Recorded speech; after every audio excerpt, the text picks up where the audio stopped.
طريقة تكوين السؤال باستخدام أداة الاستفهام. هنعمل ايه؟ هنرتب الترتيبات دي ولازم تحفظها كويس، لأن الترتيب بيبقى بقاعدة، ماشي بقاعدة. بجيب الأول question word أداة الاستفهام، بعد كده helping verb اللي هو الفعل المساعد، وبعد كده subject الفاعل، وبعد كده infinitive اللي هو الفعل في المصدر.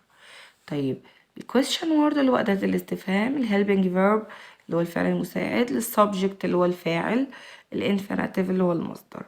طب يلا، هي دي بس القاعدة يا مس؟ أيوة هي دي القاعدة، ويلا نطبق عليها. التطبيق اللي بيكون عن طريق الترانسليت ده بيكون جميل جدا، لأنه بيخليني أفهم القاعدة كويس عملي، وأنا يهمني طبعا إن أنا أفهمها عملي مش نظري.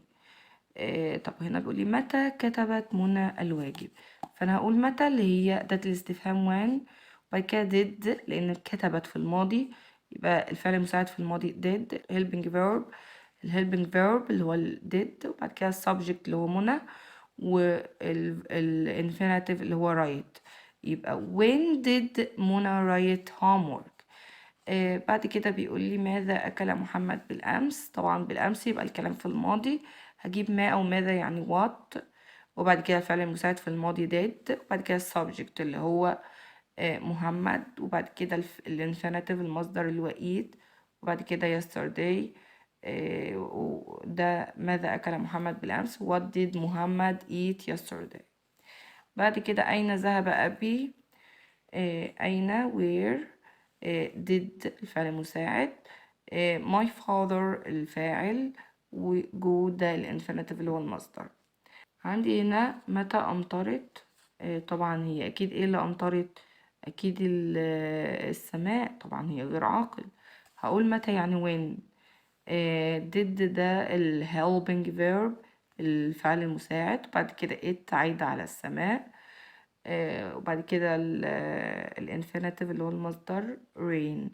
what did it rain، متى هي أمطرت.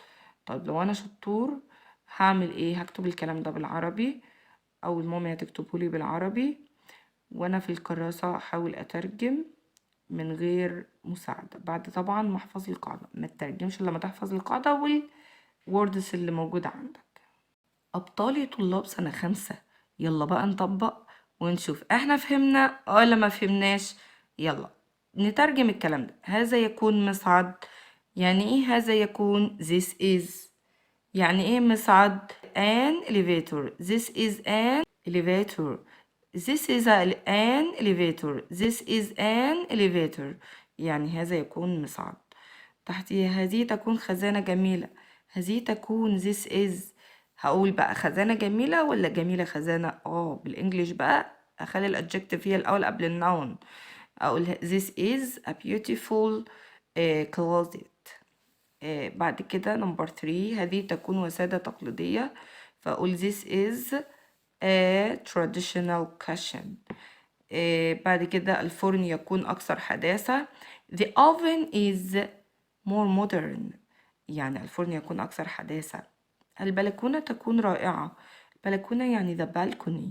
تكون يعني is رائعة fantastic.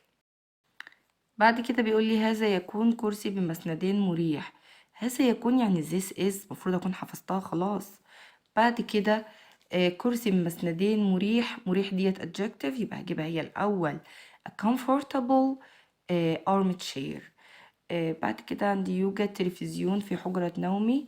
يوجد يعني there is، تلفزيون a television، in يعني في my bedroom حجرة نومي. بعد كده نمبر 8 يوجد 2 حمام في شقتنا الجديدة. There are 2 bathrooms in our new apartment، يعني في شقتنا الجديدة. ايه ده؟ مين دي اللي عاملة كده دي وبتتكلم عن نفسها دي؟ on prefix on. prefix on البادئة on.